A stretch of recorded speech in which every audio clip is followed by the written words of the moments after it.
نحمده ونصلي على رسوله الكريم أما بعد فأعوذ بالله من الشيطان الرجيم بسم الله الرحمن الرحيم إن الله عالم غيب السماوات والأرض إنه عليم بذات الصدور صدق الله العظيم سورة فاتر دوشتم پارا اتدیرشتم نمبر آیت تھی مخیروں کو کہ دا کافرانو دا قیامت پورت باندے مطالبہ دنیا تدوا پسے ذکر شوا بس پدے رکو کی دا قیامت پورت دا مشرکانو کافرانو رسوائی او ذلت ذکر کی اللہ رب العالمین خپل صفت دا علم غیب بیانی چی دا غیب دا اسمانونو او دا زمکو علم دا یواز ما تدی پدی کی ما سر حصوک شریف نشتا بی اللہ جل شانہو دا خپل وحدانیت دلیل وی چی تاسم پزمکا خلفگان او نائبان جوڑ کری تاسو کفر کوي نو وبال د کفر با پتاسو باندې بل د کافرانو دا کفر د الله جل شانه ناراضگی سیوا کوي او بل د کافرانو دا کفر د دوی د پار تاوان او خفقان سیوا کوي بل نبی علیہ الصلوۃ والسلام تعالی پاک فرمای مشرکان د مکه سره مناظره وکړه دین مطالبوں کا تاسو چې رقم خدایانو عبادت کوي ستاسو د خدایانو څخه پیدا کړي چې نشتا کوي ما ته وخایي ستاسو د خدایانو د پاره په اسمانونو کې د الله پاک سره شرکت شتا قدر سروي نو ما ته وخایي تاسو سره س کتاب شتا چې باغی کې تاسو د خدایانو د الله پاک سره د شراکت دلیل وی چې کله دوی خاموشي لا جواب شي نو پدې کې دا د کافرانو شرمندگی بشي بل دا کافران د خپل منځ کې چې د یو بل سره کوي وعده کوي نو وعده هم د دوکي او باطل دوکي باطلی وعدی دی یعنی د دې دا مشران دی کشران تکم تم امید ورکی اغم په دروغ بنا مشران دی کشران تکم لالچ ورکی د کامیابی تم امید ورکی دا هم په دروغ بنا او د الله پاک وعدی دا رښتونی دی یا د الله پاک د یووالی بل دلیل ذکر کیږي اللہ پاک فرمائی اسمان درا غرزیدو نما منی کڑی دا ازمکا دا خوزیدو او دا خرابیدو نما بند کڑی کہ دا ازمکا اسمانونا دا اللہ پاک پری خودک نو دا سے سوک نشتا چی دا ازمکا اسمانونا بڑھنگ کی دا سے ہی سوک نشتا دا اللہ پاک نا علاوہ بل دی مشرکانو د نبی علیہ السلام دراتلون اولان دی قسمونه کول کچری منگ تا پیغمبر راغی نو منگ با ضرور بی ضرور دا حق تابداری کو منگ بخام خاد یہودیان و عیسیان نڈیر ہدایت حاصلو نبی علیہ السلام چکل نور آغلی نو دی مشرکانو بداوی او کله چې نبی کریم صلی الله علیه وسلم راغی نو د دې کافرانو نفرت د دین اسلام او د نبی علیہ السلام نبی سیوا شو اول کفر او خود کفر سره قسمونه کول چې د نبی علیہ السلام په منو کوم ته پیغمبر راغی خو چې کله راغی نو به نه من انکار یې کو د وجی دا غلط تدبیرونو او دا وجید دا تکبرنا یا اللہ پاک فرمائی چی چاند ہم دا دین اسلام او دا پیغمبر خلاف کم قسم منصوبی جوڑی کری دی پاکی پخبلا گیر شوی لکه مشرکانو د مکې د نبی علیہ السلام خلاف څومره منصوبې جوړې کړې الله پاک ټول ناکام کړل او د هغې منصوبو نه دوی خپله شکار شو او په هغې کې الله پاک دوی هلاک کړل. بیا د مکې مشرکانو ته الله پاک تنبیه او خبرداری ورکړي چې تاسو ایمان نه راوړئ د پخوانو قومونو حالات تاسو وګورئ. هغه پخواني قومونه تاسو نه په قوت طاقت کې زیات وو، تعداد یې ستاسو نه زیات وو، مال دولت یې ستاسو نه زیات وو. د هغې د حالت نه عبرت واخلئ چې هغې د مال د وجې نجات ونه موندو، د جیداد او د قوت د وجې نجات ونه موندو.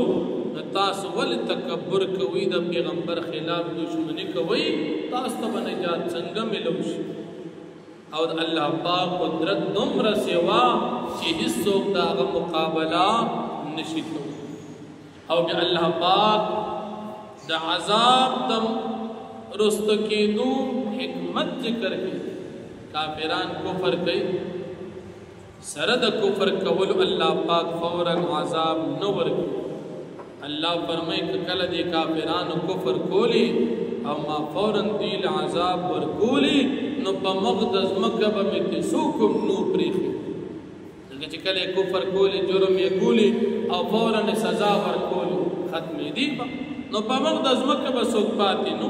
لیکن د الله پاک رحمت دی دې ته مهلت ورکوي تر د یوې نیټې مقررې پورې، خو چې کله بیا نیټه مقرره راشي نو بیا به دا رستو کېدي نشي. نو الله جل شانه فرمایي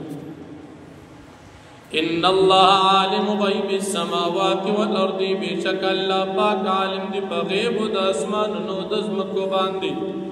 انه علیم بذات الصدور، بشک الله پاک پوهیږي دی په رازونو د سینو باندې. د هر انسان په زړه کې چې کومه خبره او خیال راځي د دې الله ته علم شته. کاغه دی په عمل کې ښکاره کوي او کنيخ کوي، خو چې زړه کې څه دي الله پاک پې پوهېږي او دا د الله علم دی. دا علم هیڅ چاته بل نشته. دا هر زړه ورته حال معلوم دی چې دې کې دننه څه د یو کس نه، د غټ او د مشر نه، دنیا کې چې څومره څوک دي په زړه کې څه دي د هغې ټولو په راز باندې خبردار یو الله دی. نو دومره لوی ذات دا نه منل او د ده په مقابله کې بوتان او فرضي خدایان جوړول دا کم عقل توب او ناپوهتیا ده. دومره لوی علم والا ذات منل حقیقت کې دا د عبادت مستحق.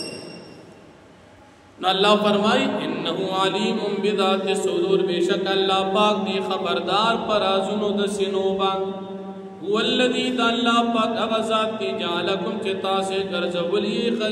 خلائف فی الارض، خلیفګان په ځمکه باندې. فمن کفر فعلیه کفر، چا چې کفر وکړو نو نقصان د کفر په ده باندې وي. ولا یزید الکافرین کفرهم،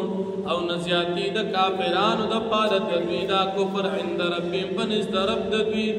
الا مقتا مگر غصد الله. ولا یزید الکافرین کفرهم الا خسارا، او نزیاتی د کافرانو د پاره د دوی دا کفر مگر تاوان د آخرت. قلتو فرمای ارأیتم شرکاءکم الذین، تاسو ما ته خبر راکړئ ستاسو دا خدایانو تدعون من دون الله چې تاسو عبادت کوئ د هغې سوا د الله. اروني ما ته وښایئ ماذا خلقوا من الارض، چې ستاسو دې خدایانو کوم څه پیدا کړي دي په دې ځمکه کې. ام لهم شرک فی السماوات، آیا یا شته دوی دپاره شراکت په اسمانونو کې د الله پاک سره خبر راته راکړئ. ام آتیناهم کتابا فهم علی بینة منه، یا موږ ورکړي دوی ته څه کتاب، دوی دا کتاب نه په دلیل باندې دي، علی بینة په دلیل او حجت باندې، منه د دې خبرې چې د الله پاک سره شریکان شته. نو تاسو سره کوم کتاب شته چې د الله جل شانه سره مو کوم شریکان جوړ کړي د هغې دپاره تاسو سره څه دلیل شته؟ نو حقیقت کې دلیل خو د دې نشته. بل ان یعد الظالمون بعضهم بعضا الا غرورا، بلکې وعده نه کوي ظالمان د بعضې د بعض سره مگر د دوکې ان الله یمسک السماوات والارض بېشک الله پاک منع کوي اسمانونو او ځمکې د غورځېدو د خرابېدو نه ان تزولا دا چې خراب او زائل نشي ولئن زالتا او که چېرې دا دواړه زائل شو د خپل ځای نه خراب شو ان امسکهما من احد من بعده نشدري څوک بندونکي دې ځمکه اسمانونو لره هېڅ څوک سوا د الله چې الله پاک ځمکه اسمان بند کي د نقصان او د خرابېدو نه نو داسې څوک نشته چې هغه بې بند کړي دا د الله قدرت انه کان حلیما غفورا بېشک الله پاک بردبار او بخونکی ذات دی واقسموا بالله جهد ایمانهم او دا مشرکان قسمونه کوي په الله پاک باندې کلک قسمونه کله چې نبی علیہ السلام نو راغلی دوی به قسمونه کول پسو لئن جاءهم نذیر کچر راغی دوی ته څوک يرونکي پیغمبر لیکونن دوی وی خامخا ضرور به دوی شي اهدا من احدى الامم ډیر په هدایت باندې د مخکنو امتونو د یو امتنا یعنی که پیغمبر راغی نو موږ به د یهودیانو عیسیانو هم د خپل پیغمبر تابعداري ډیره کوو قسمونه به کول خلق قسمونه او چې کله پیغمبر علیه السلام راغی فلما جاءهم نذیر هر کله چې راغی دوی ته پیغمبر علیه السلام ما زادهم الا نفورا نو زیات نکو د پیغمبر علیه السلام راتو د دوی دپاره مګر نفرت او د دین نه لرېوالی استکبارا فی الارض د وجې د تکبر کولو په ځمکه باندې ومکر السیئ او د بد تدبیر د وجې ولا یحیق المکر السیئ او نو احاطه نه کوي بد تدبیر یا نه نازلیږي دا بد تدبیر الا باهلي مگر د هغې په کوونکو باندې فهل ينظرون الا سنت الاولین انتظار نکی مگر د پخوانو قومونو د پخوانو طریقو د هلاکت د قومونو فلن تجد لسنت الله تبدیلا پس د بنمومي قانون د الله پاک د پاره بدلیدل ولن تجد لسنت الله تحویلا او تبنمومي قانون د الله پاک د پاره اوړېدل اولم يسيروا في الارض ايدي نغرزي پزمکه کې فینظروا پزدید وګوري كيف كان عاقبه الذين من قبلهم سرنګ انجام د پخوانو قومونو کافرانو چې د دوی نه وړاندې وكانوا اشد منهم قوه او دغه پخوانی کافران د دوی نه زیات په قوت او طاقت کې وما كان الله ان الله پاک ليعجزه من شيء في السماوات ولا في الارض چې عاجز کې الله پاک لره هیڅ چیز په اسمان کې او نه پزمکه کې انه كان عليما قديرا بشک الله پاک دې چې علم والا قدرت والا ذات ولو يعاقد الله الناس او کچرنی ول الله پاک خلق لرا بما كسبوا بسبب د کفر د دوی په عذاب باندې نیولې ما ترک على ظهرها من دابت نبوي الله پاک پرې خو دی په شاده د ازمکه باندې هیڅ قسم زنده سر په وخت ګناه کې به فورا هلاک او نسوک به پرې نوي ولكن يؤخرهم الى اجل مسمى لیکن الله پاک دې رستو کټر د نیټي مقرره پوری پیدا جاء اجل مرکر چراشی د دوی نیټه د عذاب یا د مرګ فان الله كان بعباده بصيرا پس بشک الله پاک دې په خپل بندگانو باندې خبردار اولیدونکو ذات واخر